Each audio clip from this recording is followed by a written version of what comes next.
আপনি কি জানেন চীনের প্রাচীর কেন বানানো হয়েছিল? এটি পৃথিবীর সবচাইতে জনবহুল দেশ চীনে অবস্থিত। এটি পৃথিবীর সপ্তাশ্চর্যগুলোর মধ্যে একটি। পৃথিবীর এই আশ্চর্য ও দীর্ঘতম প্রাচীর এর দৈর্ঘ্যে প্রায় 2695 কিলোমিটার এবং উচ্চতা 4.57 থেকে 9.2 মিটার বা প্রায় 15 থেকে 30 ফুট ও চওড়ায় প্রায় 9.75 মিটার বা 32 ফুট। কথিত আছে চীনের প্রাচীরের ওপর দিয়ে একসাথে 12 জোড়া ঘোড়া একসাথে চলতে পারত।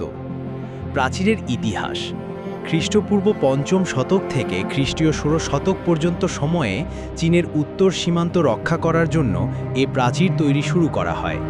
221 খ্রিস্টপূর্বাব্দে শুরু হওয়া কাজ শেষ হতে সময় লেগেছিল প্রায় 15 বছর, যা ইট আর পাথর দিয়ে তৈরি করা হয়। এই সময়ে প্রায় একই রকম অনেকগুলো প্রাচীর তৈরি করা হয়েছিল। তবে খ্রিস্টপূর্বী 220 থেকে 200 খ্রিস্টপূর্বাব্দের মধ্যবর্তী সময়ে চীনের প্রথম সম্রাট কিন শি হুয়াংয়ের অধীনে নির্মিত প্রাচীরটি সবচেয়ে বিখ্যাত। এটি বর্তমান প্রাচীরের একেবারে উত্তরে অবস্থিত এবং এর খুব সামান্যই অবশিষ্ট আছে।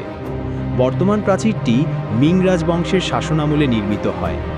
মহাপ্রাচীর তৈরির উদ্দেশ্য ও ইতিহাস প্রশ্ন থাকতে এরকম বিশাল আকৃতির প্রাচীর তৈরি করার প্রয়োজন হয়েছিল কেন? ইতিহাস হতে জানা যায় সেই সময় মাঞ্চুরিয়া আর মঙ্গোলিয়ার যাযাবর দস্যুরা চীনের বিভিন্ন অংশে আক্রমণ করত এবং বিভিন্ন ক্ষতি সাধন করত। ফলে দস্যুদের হাত থেকে চীনকে রক্ষা করার জন্যই এই প্রাচীর তৈরি করা হয়েছিল। 246 খ্রিস্টপূর্বাব্দে চীন বিভিন্ন খণ্ডরাজ্যে বিভক্ত ছিল। এদের মধ্যে একজন রাজা যার নাম ছিল শি হুয়াংটি, তিনি অন্যান্য রাজাদের সংঘবদ্ধ করে নিজে সম্রাট হন। চীনের উত্তরে গোবি মরুভূমির পূর্বে দুর্ধর্ষ মঙ্গোলীয়দের বাস, যাদের কাজই হলো লুটতরাজ করা। এদের হাত থেকে দেশকে বাঁচানোর জন্য সম্রাটের আদেশে চীনের প্রাচীর তৈরির কাজ আরম্ভ হয়। প্রাচীর তৈরি হয়েছিল চিহলি, পুরনো নাম পোহাই উপসাগরের কূলে শানশিকুয়ান থেকে কানসু প্রদেশের চিয়াকুমান পর্যন্ত। সম্রাটের উদ্দেশ্য কি? সম্পূর্ণ ভিডিও দেখার জন্য অসংখ্য ধন্যবাদ।